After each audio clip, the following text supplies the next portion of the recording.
Have you ever been scrolling Instagram or reading a founder story and thought, oh, she's so lucky?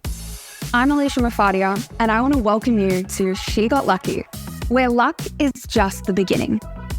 After building 3 global brands, creating next level wealth through my social media, and being announced as Instagram's first Reels Pro, I know that there's a lot more than luck to getting started, and that with the right strategy, mindset, and drive, almost anyone can create a business that feels too good to be true or too fun to be considered work.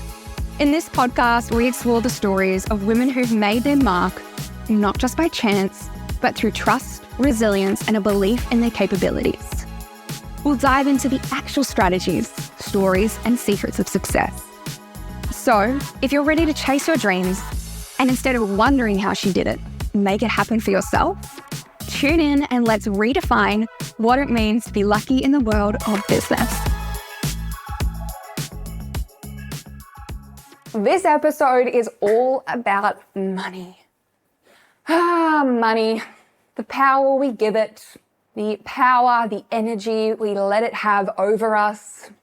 Money stories, money things. Oh my goodness, where do we begin? So, if you could see the version of Alicia 5 years ago versus the version of myself sitting here right now, talking about money is the complete opposite. And that's not by luck. That's by a lot of mindset work. That is a lot of understanding the stories that I've created around it. But it's really surfaced a bit lately because I've had a few people sort of come out and they're clearly triggered by what I have said. Okay, I shared a reel last year about how we made $200,000 in a week. Was I posting that to make anyone feel bad? No. Was I posting that to motivate, inspire, allow other women to see it's absolutely possible? Heck yes. And I've really noticed because after I posted this, I think it was like the next day, I actually had somebody in the circle of Instagram experts, coaches, things like that, posted a reel. And it was talking about those 27-year-olds who are talking about how they're making $200K in a week. And it was literally going through about how much they hate this shouldn't be what we're doing, the problem with this, the problem with these sort of people. And can I tell you that it made me smile? Like the timing of it really did look like it was posted after seeing that content. And they do follow us. And they posted this. They are in every way entitled for their opinion. But it made me smile because it really just showed how far I have come in the fact that I am able to talk about this openly and honestly and not let the power of money, the power of talking about numbers, the power of opening up about these things control what I do and I don't say online, how I show up or how I don't show up. I had a message in that moment that I wanted to share, so I shared it. And I feel like even someone in my family was like, yeah, but do you need to share the actual number? Do you need to share the actual amount? And I'm like, you know, it really does speak to people on a level, and it really does when we don't go into the numbers. It's like we're holding back because of fear. It's like we're holding back and we're giving that power to the money, the number itself, right? It really is. It's about really normalizing what money is. Money is literally just an exchange. It's an exchange of energy. I'm going to do this for you, so here it is. Thank you very much. We give it way too much power. And so normalizing it, talking about it more is both helpful for you and your audience, the people you're trying to help. Now, I'm not saying that it's something everyone needs to talk about, but I am saying as a business owner, if you can talk about it more freely, whether that be, if it applies to your content, cool, great. But if it really applies with your business friends, openly talk about this, right? Notice where stories pop up. I remember when I was coming home from a business retreat and a friend of mine, we were together about to board the plane, and there was somebody in front of us and they had a Louis Vuitton bag. And it was like they clearly had bought something from Louis Vuitton and they had the big, beautiful bag that it comes in, you know, the sort of like carry bag. And the friend that I was with, she was like, oh, here we go, bit showy. Whew. And I stopped her and I said, is that a story? you're making an assumption of what these people are like based on the fact that they have a Louis Vuitton carry bag with them. And in fact, a few moments later, we ended up starting to talk to them. They're really lovely, right? We go to judge based on what people do, how they talk about money, how they show their money, whatever it might be. And it says so much more about us.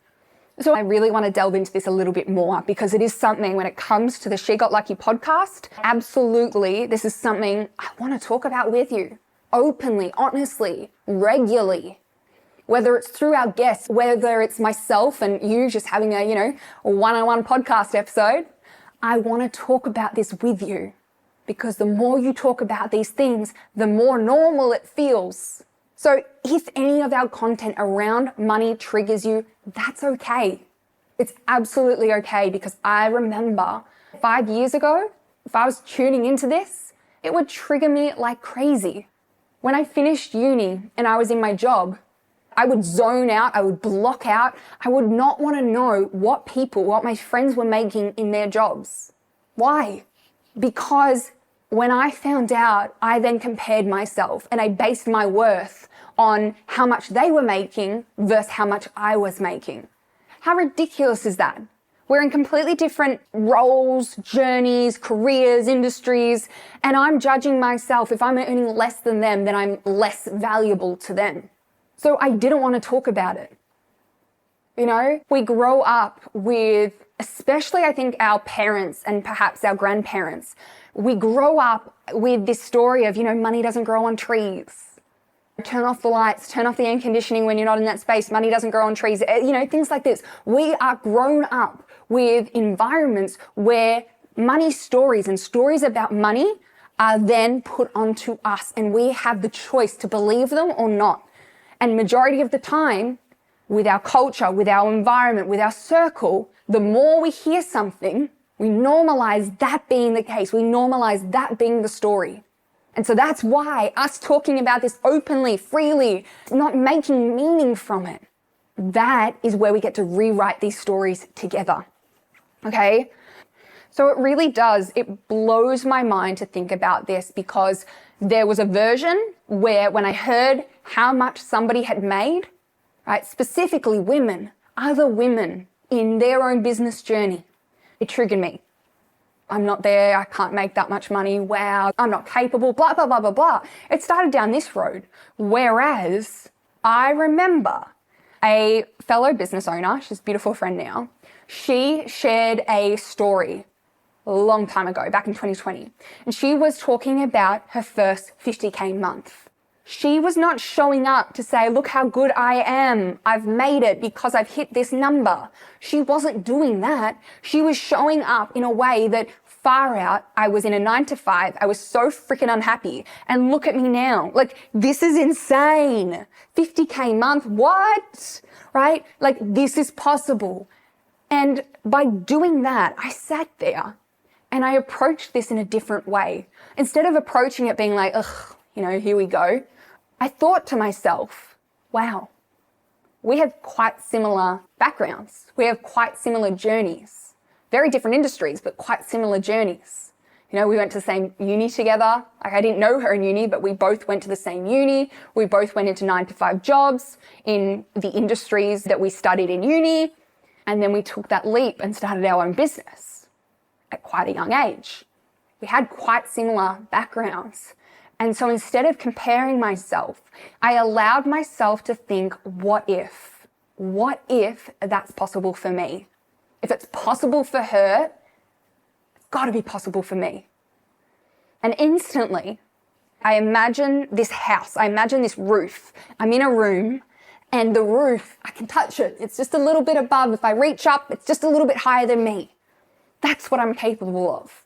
But when I hear other women, I can find some similarities to them, to me, when I hear them sharing their achievements, what they've been able to create, what they've been able to do, whether it's money or not, by them sharing openly and honestly without this pressure of, oh, am I going to seem showy? Am I going to see this? Are people going to think I'm that? With them sharing openly and honestly, it allows more of us to think, what if that's possible for me? If they've done it, can I as well?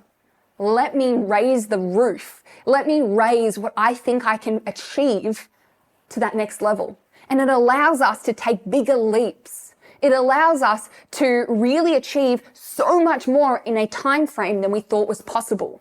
It allows us to grow bigger, become better. And it's all because people are talking openly and honestly with this knowledge that yes, there might be people who judge, but they're showing up for the people who want that insight and know that it is possible for them. So it's women like Amanda who shared her first 50K month. It's women like Manifestation Babe, Catherine, Amanda Francis, Amy Porterfield, Steph, one of my mentors. It's women like this who detach so much of the power behind money and how it has over us. It's them talking about it openly and honest, like it's just a number because that's what it is, that allows me to not only think it's possible for them, it's possible for me, and that's just a number. And it's a number that can be achieved. I could achieve that. And if I achieve that, what can I do with that to then open up more opportunities, right? It's a bigger conversation. And there's so many people, I get so fired up about it because people really do go straight to, oh, it's just showy. It's showing off. That is a money story right there. That is a story about you. And I remember it was really hard. I was getting to such a brilliant place about my money mindset. I had worked so hard. I'd hired a money mindset coach. And we were really working through it. I was reading books. I read Rich as Fuck. I read, I forgot the other one, I'll put them in the show notes. I read a few, the names, I can see the covers, right? I read a few books about money and it allowed me to just change my mindset so much. And I was talking openly about this, and specifically in my family. I remember my mum sort of saying something and she's like, be cautious about the money. You can share this stuff with your dad and I, that's fine. But there's people in the family who they can then take that and think negatively. You know, she was coming from a really beautiful place and I love my mum, she's the best. But it hurt a little bit because I'm not doing it from a place where I want someone to feel bad. I'm never putting up content because I want people to feel bad or, to hurt them or to upset them. Sometimes it might be a bit of a loving bitch slap, right? It might trigger you, it might hurt you in the moment, but it's there for a reason. It's there to help, right? It might be a hard truth because that's what you need to hear. But anything I do, I never, ever, ever come from a place of wanting to hurt someone. And so it hurt a little bit, but it also hurt in a sense because what I'm going through and this openness and this conversation and rewriting these stories is a lot of work. And to have to feel like I'm kind of filtering what I think and what I say and how I say it, it becomes pretty tiring. And I feel like I'm not showing up as the real version of myself and therefore don't enjoy hanging out with these people as much. When you are trying to be someone you're not, when you're holding back or filtering out, it's like you say what you want in your head and you're like, okay, how can I rephrase this? How can I say it so it doesn't upset them? That is draining. And I've cut people out who I can't be my full version with. That we connected at a time in my life, they've gone a different way, I've gone a different way. It's not bad. We're in different seasons. We've moved past that. I still think highly of them. But that exchange of being together and chatting, we were on different wavelengths. And so I've made that intentional move to focus on being around people who I can truly be myself and know that it's not going to be taken in the wrong way. And so it definitely hurts whenever I feel like I can't be that full self that I worked so hard to be when I am around certain people that mean so much to me. And that's one that I'm still really navigating. A part of me knows that where they're at right now is perhaps where I was at in mindset-wise at one point. A part of me is like, if we can talk about it more, we'll normalize it more. I also know that for some people, it's just very, very different. I think there is still this issue around women openly talking about money, or openly talking about money makes you this, makes you that, makes you that. Why is it that a number, a figure, makes us a type of person? Why is it that women who are openly talking about this are then perceived to be some type of person, right? Like, it really is coming back to that line from Barbie, what it's like to be a woman. If you're this, you're that. If you're this, you're that. If you do this, you're that. You know, like, there's so much power about this conversation, and it really does. Like, I am fired up and I am shaking right now because there is so much about this. But if you're in my world, I welcome you to talk about money. I welcome you to talk about when it's high, when it's low, and it not meaning anything about you. Okay? If you're making $1 million in this year, and your friend is making 100,000, that doesn't mean that either of you are better than the other. That doesn't mean anything. That's the number. That's the figure. Cool. We want our businesses to be profitable. Numbers are great, but there's also other things going on. So it's so important. And this is why I want to have this conversation with you. This is why I'm diving into it now. This is why I'll continue to talk about it with our guests and on the She Got Lucky podcast. And I really encourage you to come to this conversation with a really open mind, because I promise you, it's massive. It's really, really big. Now, I know I've gone off onto tangents, but when we stop fearing money, when we stop allowing money to be the problem, money to be the reason why we're not doing things, I'm not making enough to do that. When we stop giving the power to money, that's when we can truly act. That's when we can truly move. People can have a goal that they want to make in their business. I want to be making X amount per year. I want to make $10 million. I want to make this. I want to make that. But when we really break it down, what people actually want is financial freedom. They want an amount of money that allows them to have a part of their life or have the life that they want. So their version of financial freedom, their version of enough is going to be different to you. So the reason I'm doing this isn't to say I'm a multi-7-figure business owner or whatever. It is about creating a life where I don't move because of money. I don't decide and make decisions based on money. If you had endless money, if you had pure money, and this is what I believe, this is financial freedom, right? Is you're able to be your true self regardless of money. If you deep down, you want to move, you want to move places, move cities, you know, money could be the reason stopping you. But if we take the power from money and we have that financial freedom, then we're going to do it. You know, too often our decisions are based on money.